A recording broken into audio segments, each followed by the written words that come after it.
Hi అందరికీ నమస్కారం. గత కొంతకాలంగా వీడియోలు చేయలేకపోయాను, దూరంగా ఉన్నాను. కొన్ని అనివార్య కారణాల వల్ల కొన్ని మార్పులు చేర్పులు జరిగాయి.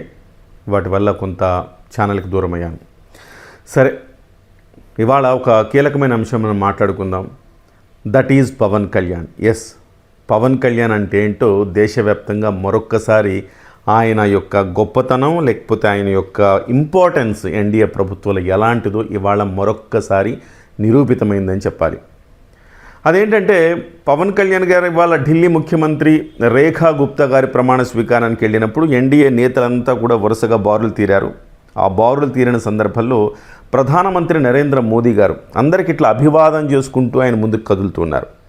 ఆ కదులుతున్న క్రమంలో పవన్ కళ్యాణ్ గారు కనపడగానే ఒక రకమైన ఆనందం, ప్రధానమంత్రి నరేంద్ర మోదీ గారి కళ్ళలో ఆనందం, ముఖంలో చిరునవ్వు.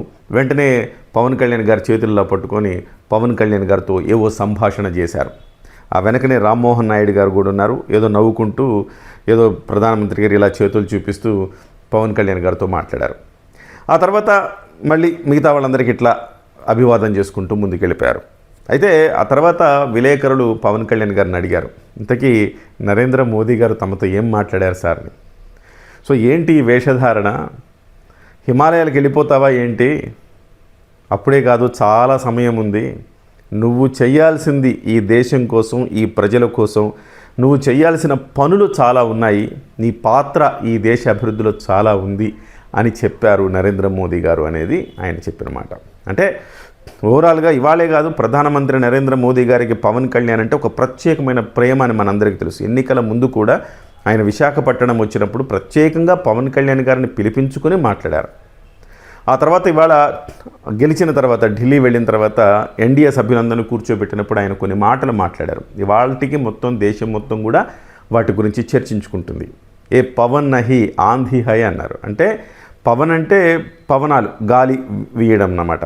సో కేవలం ఒట్టి గాలి వీయడం మాత్రమే కాదు, అదొక తుఫాను, గాలి తుఫాను. ఇది ఆ రిజల్ట్ 21కి 21 సాధించి తాను ఒక సునామీ అని నిరూపించాడు అని చెప్పేసి నరేంద్ర మోదీ గారు అందరి గురించి, పార్టీల గురించి మాట్లాడారేమో కానీ ఒక వ్యక్తి గురించి పర్టికులర్గా మాట్లాడిన సందర్భం మాత్రం పవన్ కళ్యాణ్ గారి గురించి అని చెప్పుకోవాలి. ఆ రోజు మొత్తం దేశవ్యాప్తంగా ఒక చర్చకు దారితీసింది. ఎవరు ఈ పవన్ కళ్యాణ్ అంటూ గూగుల్ మొత్తం కూడా పవన్ కళ్యాణ్ గారి గురించి చర్చించడం, సెర్చ్ చేయడం ప్రారంభించారనమాట. ఎస్, తెలియని వాళ్ళకి తెలిసిన వాళ్ళకి అందరికి కూడా మరొక్కసారి పవన్ కళ్యాణ్ గారిని గుర్తు చేసుకునే ఒక సందర్భం ఆ రోజు వచ్చింది. మళ్ళీ ఇవాళ కూడా అలాంటి సందర్భం వచ్చింది. ఇవాళ కూడా centre of attraction Pawan Kalyan garu అయ్యారు అంటే మనం అతిశయోక్తిగా అనుకోక్కర్లేదు. సో పవన్ కళ్యాణ్ గారు రేఖా గుప్తా గారి ప్రమాణ స్వీకారానికి వెళ్ళినప్పుడు నరేంద్ర మోదీ గారు అందరినీ పిలిచారు. ఎన్డీఏ పక్షాలని, తెలుగుదేశం అధినేత రాష్ట్ర ముఖ్యమంత్రి చంద్రబాబు నాయుడు గారు కూడా హాజరయ్యారు. అలాగే పవన్ కళ్యాణ్ గారు కూడా హాజరయ్యారు. సో వీళ్ళిద్దరి మధ్య బంధం, అనుబంధం అంత గొప్పది అని చెప్పడానికి మరొక్కసారి ఇవాళ జరిగిన ఘటనని మనం చూడొచ్చు.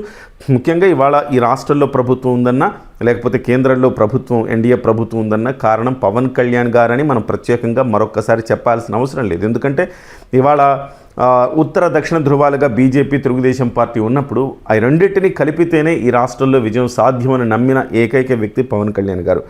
రాష్ట్రంలో ఓటు చీలకూడదని నమ్మిన వ్యక్తి పవన్ కళ్యాణ్ గారు. సో ఆయన యొక్క సిద్ధాంతాల కారణంగానే, ఆయన యొక్క ఆలోచన కారణంగానే ఇవాళ 3 పార్టీలు కలిసి పోటీ చేశాయి.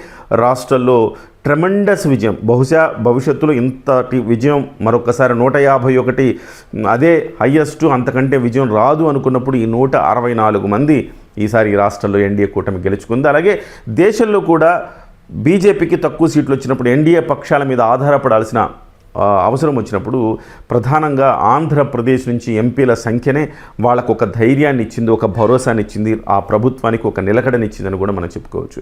ఏదేమైనా పవన్ కళ్యాణ్ గారు ఇవాళ నరేంద్ర మోదీ గారిని మరొక్కసారి వాళ్ళిద్దరి మధ్య జరిగిన సంభాషణ దేశవ్యాప్తంగా చర్చకు దారితీసిందని చెప్పాలి. That is Pawan Kalyan.